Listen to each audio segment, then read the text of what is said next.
Madam President, Senator Thune was just on the floor talking about executive overreach. Well, let me tell you, 2 weeks ago, the Supreme Court of the United States issued a stinging rebuke and a stinging defeat to the Obama administration and to its immigration amnesty plan. It has been a string of stinging defeats for the president's approach of what I believe is executive overreach. The courts agree with me. For years, President Obama has been acting like he believes he has unlimited power to do whatever he wants to do, regardless of what the law of the land says. Now, the courts have finally said enough is enough. In this case, President Obama decided that for political purposes, he was going to stop enforcing some of the country's immigration laws. Now, 26 states said that that was outrageous, and they filed a lawsuit. It is the president's job to enforce the laws of the United States. And the law is very clear. The law is clear when it comes to immigration, and the president's deciding to change it basically says he is willing to ignore the law. Because he didn't come to Congress to get it changed, he decided to do it with regulation alone. The courts have said that it is not the president's call, and they have now blocked the president's amnesty plan. You know, during an event in 2013, the president actually seemed to understand that he was just one part of America's government.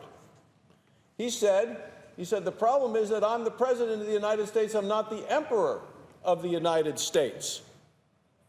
He went on to say, my job is to execute the laws that are passed.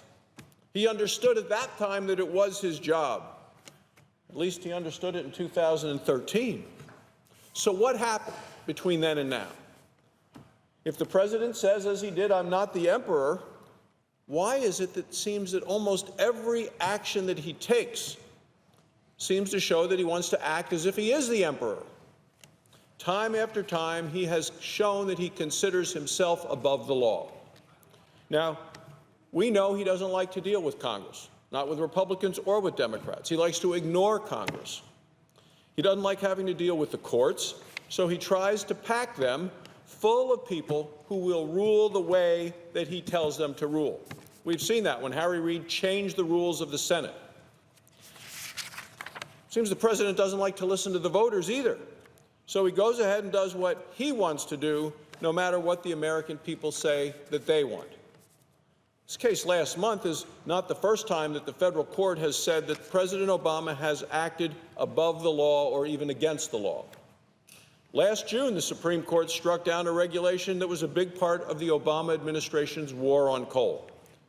The Supreme Court said that the Washington bureaucrats who wrote this rule never even considered the overwhelming costs. This is the Supreme Court saying it. Never even considered the overwhelming costs that they were imposing on hard-working American families. The president never even considered. The court said, one would not say that it is even rational. The president's actions weren't even rational, never mind appropriate, to impose billions of dollars in economic costs in return for a few dollars in health and environmental benefits. The Supreme Court told President Obama that he is the president of the United States, not the emperor of the United States. Then look what happened last October. Another court, the U.S. Appeals Court, blocked the Obama administration's new regulation that vastly expanded the definition of waters of the United States. The Environmental Protection Agency wanted to give itself control over all the waters, all of them, huge, which includes not just the water, huge chunks of private property in this country, including farms and ranches, and do it by taking control of isolated ponds, prairie potholes, irrigation ditches, all of these little areas. If the government can take control of all of that, they control the land. What did the appeals court do? The appeals court stepped in and stopped the administration's actions because of what it called, quote, the sheer breadth of the ripple effects caused by the rule. This appeals court told President Obama that he's president of the United States, he is not the emperor. It's the same thing that the Supreme Court told President Obama back in February. The Supreme Court stopped another EPA rule over carbon dioxide emissions from existing power plants that have been there and functioning. Just like with the so-called Waters of the U.S. rule, the court said that the administration could not just go ahead and do whatever it wanted to do. The rule could do so much damage, they said, that the court said they had to just stop the president in his tracks. The Supreme Court said that it was skeptical that any time a Washington agency claims to suddenly find broad powers, and that's what's been happening now. The Washington agency is going back to old laws and finding new, broad powers that have been in a law that's been on the books and functioning for a long, long time. Supreme Court said they are very skeptical of an administration that does that. The court said, quote, "We expect Congress to speak clearly if it wishes to assign to an agency decisions of vast economic and political significance." Well, Congress never did that with the carbon dioxide rule. The Obama administration just made it up, and the Supreme Court told the president that he is the president of the United States, not the emperor. In May, the Supreme Court issued another decision to stop the Obama administration from taking away people's rights, their rights to use their own land. This had to do with the way the U.S. Army Corps of Engineers was taking control of private land. The Obama administration went so far overboard that they said that people shouldn't even be allowed to challenge the Obama administration's decisions in court. I mean, can you imagine that? The Obama administration went so far overboard that they said people shouldn't be allowed to challenge the Obama administration's decisions in court. This president doesn't want Congress to have any say in what he does, and now he doesn't even want the courts to have a say in what he does. Look, American families shouldn't have to fight Washington just to use their own property. Certainly shouldn't have to fight with one hand tied behind their backs. Now, this was, amazingly, Madam President, this was a unanimous decision against the president by the Supreme Court. Even the most liberal justices voted against the president on this issue to show how much executive overreach we're dealing with.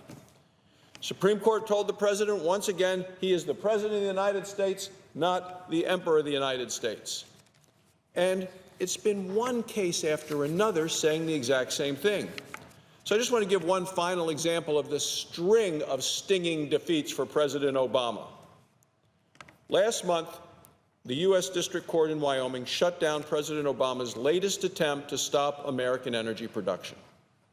It had to do with regulations on hydraulic fracturing, on land controlled by Washington and by Indian tribes. The judge in this case said the administration had no authority whatsoever to issue the regulation in the first place. Now, Madam President, this was a judge appointed by President Obama. The judge wrote that, quote, "Congress has not directed the administration to enact regulations governing hydraulic fracturing." The judge went on to say, indeed, Congress has expressly removed federal agency authority to regulate the activity, making its intent clear. The judge said Congress made it clear. The president wanted to ignore it.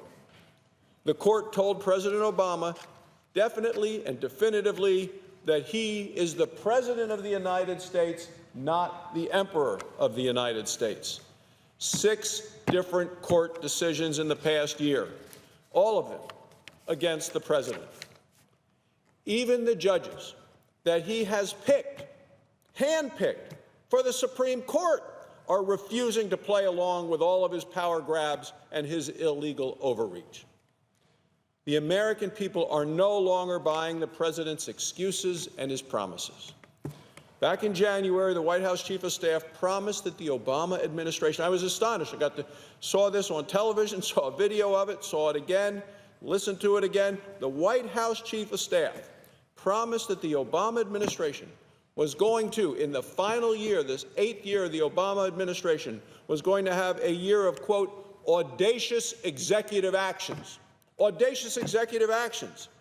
The president's last year in office. Madam President, it's time for the president and his staff to rethink their plans.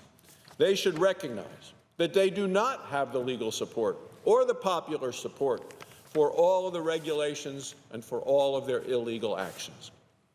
The president is not an emperor, although he may think that he is. It is time for him to recognize the fact. It is time for the President of the United States to do the job he was elected to do and to follow and to obey the law of the land. Thank you, Madam President. I yield the floor.